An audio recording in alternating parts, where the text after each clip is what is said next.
Hello, Assalamu alaikum. I am Dr. Romana with your histology practical on histology of testes and histology of prostate. Testes are covered by a capsule of dense irregular connective tissue which is called as tunica albuginea, and it sends in septas to divide the testicular structure into various lobules.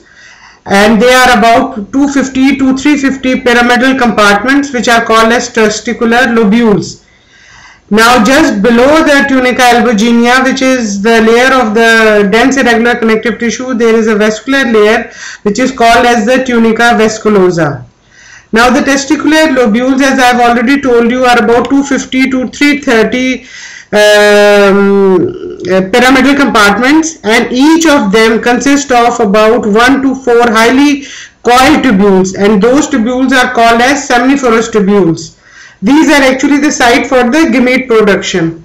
Seminiferous tubules are further surrounded by loose connective tissue which is called as the interstitial connective tissue. So in this slide you can very well see that tunica albuginea which is marked, and you can see dense irregular connective tissue which is sending in the septas. Now you can also see different shape, some of them are oval, some of them are rounded, and about 3 in number in this testicular lobule. These are the convoluted seminiferous tubules. Now you can also see the seminiferous epithelium, the basement membrane, and then on top of it there are different levels of the nuclei, which I will discuss in the slide of seminiferous tubules. In between the seminiferous tubules, can you see the interstitial tissue which is loose connective tissue, and in it you can find some of the rounded cells which are lightly staining present. They are called as the interstitial cells or the Leydig cells of the testes. This is how you are going to draw the slide of testes.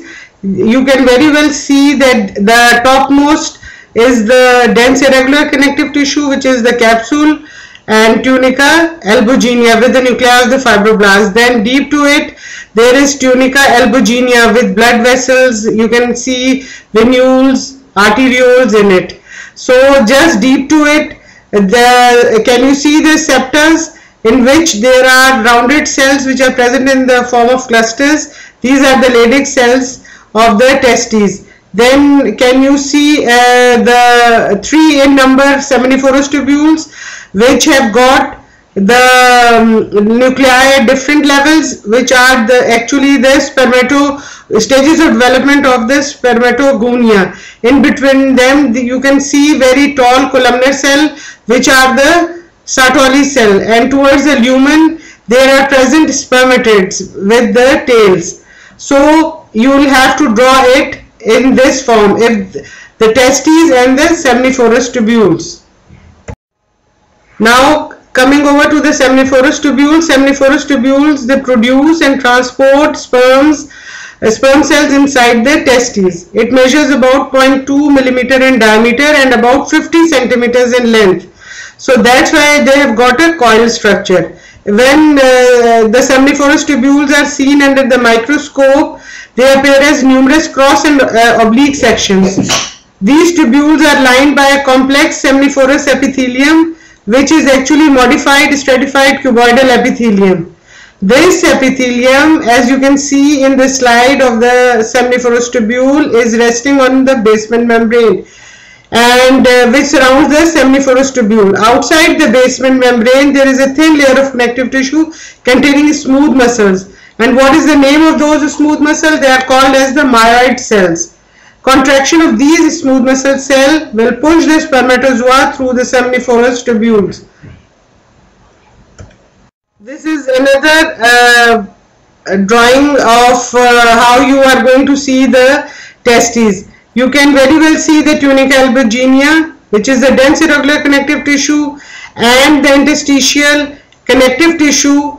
You can see the rounded clusters of cells which are the Leydig cells. You can also see the nuclei of the fibroblast, and blood vessels. Now coming over to towards the seminiferous tubule, just outside the basement membrane, you can see smooth muscle cells. And what is the name of those smooth muscle cells? They are actually the myoid cells. Now inside the seminiferous tubules, you can see a very tall columnar cell extending from the basement membrane towards the lumen, which are the Sertoli cells, and just adjacent to them are present different stages of development of spermatogonium. Seminiferous epithelium consists of two types of cells.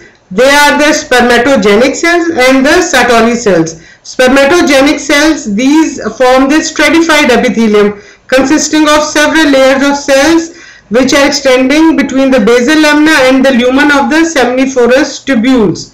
These cells are seen in various stages of differentiation, arranged in an orderly manner.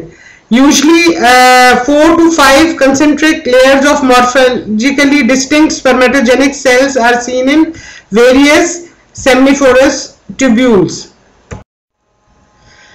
Coming over to the stages of development of the spermatogonium, the spermatogonia are located in most peripheral part of the seminiferous tubule, just next to the basement membrane. They are roughly spherical in shape. Each of them contains a centrally located rounded nucleus. Then, depending on the nucleus structure, the spermatogonia can be classified into type A, dark spermatogonia, type B, spermatogonia, then comes the primary spermatocyte, then comes the secondary spermatocyte, and then comes the spermatids. So the spermatogonia are the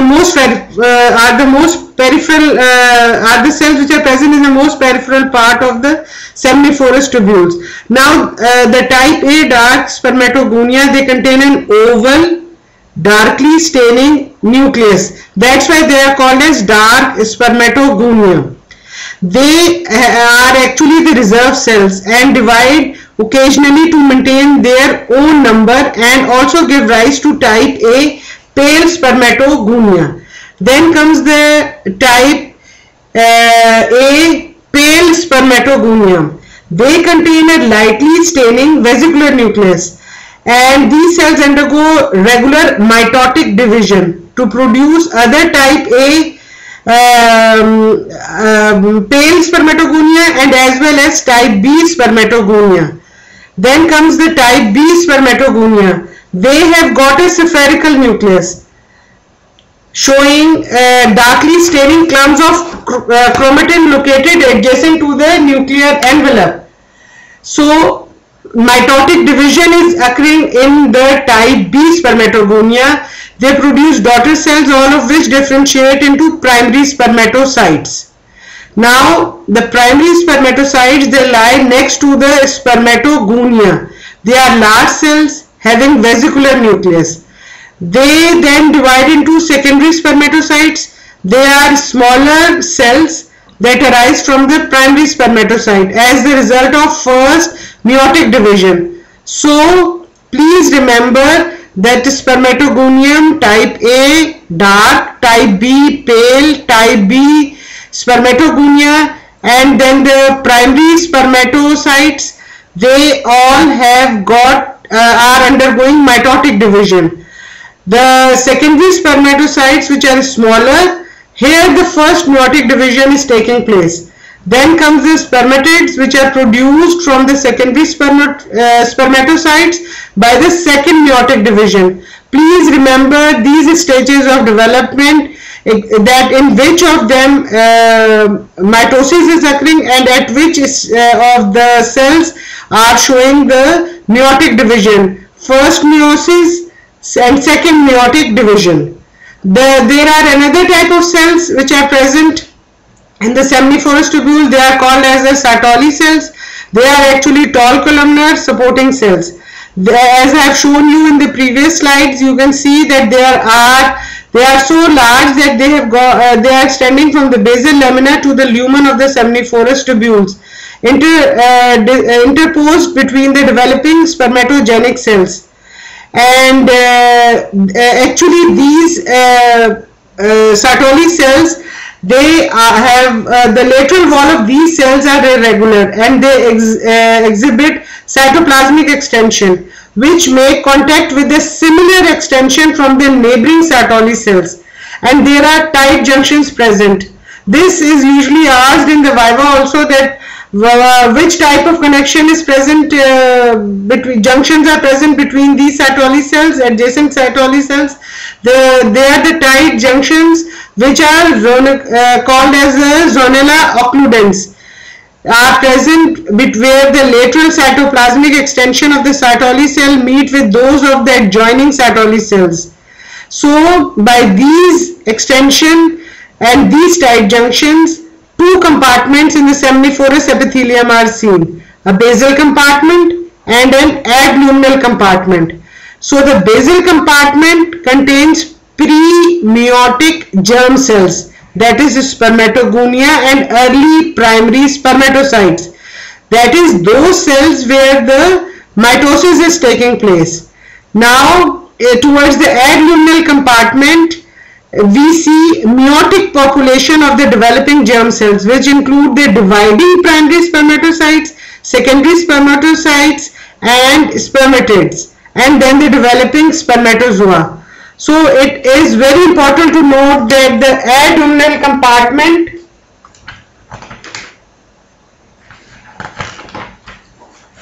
is occupied mainly by those germ cells whose nuclei contain haploid number of chromosomes. Please learn this very carefully. Now, what are the functions of Sertoli cells? Their function is to support and provide nutrition to the developing germ cell. They also protect the germ cell by creating the blood-testis barrier. Then they have got a secretory function. These cells secrete large amount of a watery testicular fluid into the lumen of the seminiferous tubules. This fluid is plasma-like and serves as a transport medium for the newly shed immature non-motile spermatozoa.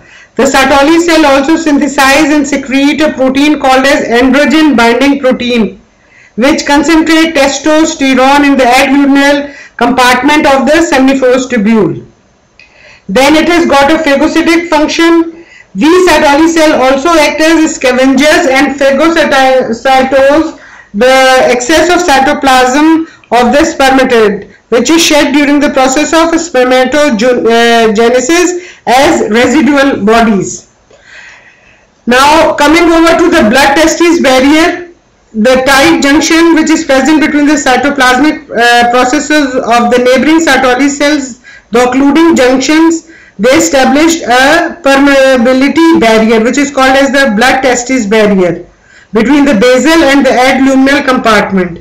Actually, the importance of the blood-testis barrier is to isolate the haploid germ cells in the adluminal compartment and prevent antigenic products of the germ cell development entering the circulation and causing the autoimmune response. So this completes the histology of the testes and the seminiferous tubule. Now coming over to the histology of the prostate gland. Prostate gland is the largest accessory sex gland of the male reproductive system. It is composed of multiple tubuloacinar glands which are embedded in the fibromuscular stroma. Histologically, when you see the picture of the prostate, it has got irregularly shaped secretory acini which are lined by the simple columnar epithelium, but patches of simple cuboidal and pseudostratified columnar epithelium may also be present. Then these acini, they are surrounded by a dense stroma. The stroma is fibromuscular in nature. That is, it consists of collagen fibers, elastic fibers and large number of smooth muscle fibers along with the blood vessels and nerves of the prostate. While the ducts, that is the prostatic ducts, they are lined by the cuboidal cells. Now in the lumen of the acini, you can see that there are sometimes small bodies which are called as the corpora amylacea present, which are also called as prostatic concretions. They vary in size from 250 micrometer to 2 millimeter in size. They appear eosinophilic, that is, they take up the acidophilic stain. They are made up of concentric lamellae. That is in the layers you can see in it. They are actually condensation of the secretory material, mainly glycoprotein, around the cell fragments. Their number increases with age and may become partially calcified also.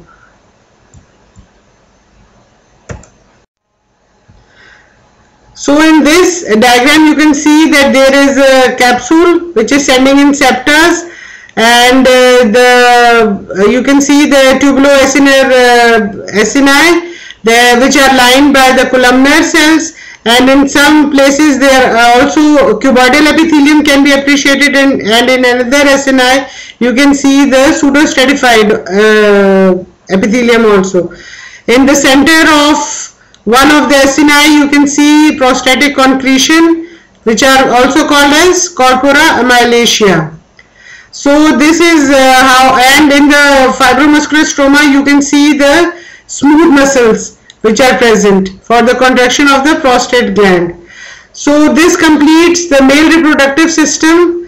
We have done previously epididymis and vas deferens, and today I have completed the testes and the seminiferous tubules, which is yes, the part of the testes, and then the prostate gland. So thank you for listening, and kindly draw these diagrams, and I will give you the assignment on the page.